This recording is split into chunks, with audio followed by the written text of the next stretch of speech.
ಬಟ್ಟೆ ವ್ಯಾಪಾರಿಯೊಬ್ಬ ಕುದುರೆ ಹಾಗೂ ಕತ್ತೆಯನ್ನು ಸಾಕಿಕೊಂಡಿದ್ದ. ಕತ್ತೆಗೆ ಭಾರವಾದ ಬಟ್ಟೆಯ ಮೂಟೆಗಳನ್ನು ಹೊರಿಸಿ ಕುದುರೆ ಮೇಲೆ ಕುಳಿತು ಪ್ರಯಾಣ ಆರಂಭಿಸಿದ. ಮಾರ್ಗ ಮಧ್ಯೆ ನಿವಾರಿಸಿಕೊಳ್ಳಲು ಮರದಡಿ ವಿಶ್ರಾಂತಿ ಪಡೆದ. ಆಗ ಕುದುರೆ ಮೆಲ್ಲನೆ ಕತ್ತೆ ಹತ್ತಿರ ಹೋಗಿ, ಎಂಥ ಜನ್ಮ ಅಪ್ಪ ನಿಂದು, ಜೀವನ ಪೂರ್ತಿ ಭಾರವಾದ ವಸ್ತುಗಳನ್ನು ಹೊತ್ತುಕೊಂಡು ಸಾಗೋದೇ ನಿನ್ನ ಹಣೆ ಬರಹವಾಯಿತು ಅಲ್ವಾ? ಇಂಥ ದುರ್ಗತಿ ಯಾರಿಗೂ ಬೇಡಪ್ಪ. ಮುಂದಿನ ಜನ್ಮ ಅಂತ ಇದ್ರೆ ಕತ್ತೆಯಾಗಿ ಮಾತ್ರ ಹುಟ್ಟಲಾರೆ ಎಂದು ಅಣುಕಿಸುತ್ತದೆ ಹಾಗೂ ಹೀಯಾಳಿಸುತ್ತದೆ. ಈ ಮಾತನ್ನು ಕೇಳಿ ತುಂಬ ಅವಮಾನವಾಯಿತು ಕತ್ತೆಗೆ. ಸೊಕ್ಕಿನ ಕುದುರೆಗೆ ಬುದ್ಧಿ ಕಲಿಸುವ ಉಪಾಯ ಮಾಡಿತು.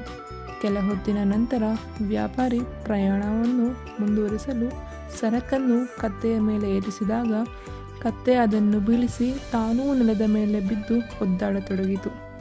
ಇದರಿಂದ ವ್ಯಾಪಾರಿಗೆ ತುಂಬ ದಿಗಿಲಾಯಿತು. ಅಯ್ಯೋ ಪಾಪ, ಕತ್ತೆಯ ಆರೋಗ್ಯ ಸರಿಯಿಲ್ಲ ಎಂದು ತೋರುತ್ತದೆ ಎಂದುಕೊಂಡು ಆ ಭಾರವಾದ ಬಟ್ಟೆ ಮೂಟೆಗಳನ್ನು ಕುದುರೆ ಮೇಲೆ ಹೊರಿಸಿ ಪ್ರಯಾಣ ಮುಂದುವರಿಸಿದ. ಕತ್ತೆಯನ್ನು ನಿಂದಿಸಿದ ತಪ್ಪಿಗೆ ಕುದುರೆಗೆ ತಕ್ಕ ಶಿಕ್ಷೆಯಾಯಿತು.